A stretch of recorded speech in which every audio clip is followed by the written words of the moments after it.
This has been one of the theses of seeing the tax reform sort of trickle through the corporate system, at least, Eric, is that we're going to see perhaps an increase in buybacks. Have we seen that happen before? Yes, and I got to give credit to Gina Martin Adams and Tom Sarafagis, whose name I'm still pronouncing incorrectly. But anyway, these are in 2004. There was a similar kind of situation, and buybacks. I believe we have a terminal that actually. Yeah, it actually shows the buybacks jumping up in 2004 after this bill, but they were way lower back then. That's one thing you need to know. Buybacks have been the big deal for the past 7 or 8 years.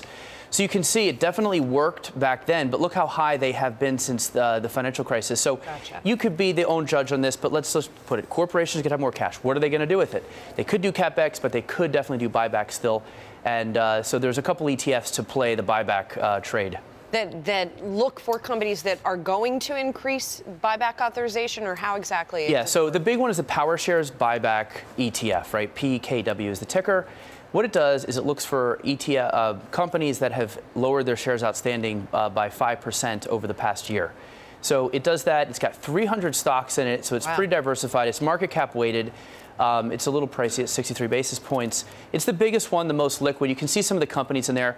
I will say, when you look at this, it is a kind of a Trumpian type portfolio. There's a lot of industrials, a lot of financials. Consumer discretionary make up about almost the entire portfolio. So there's very little tech.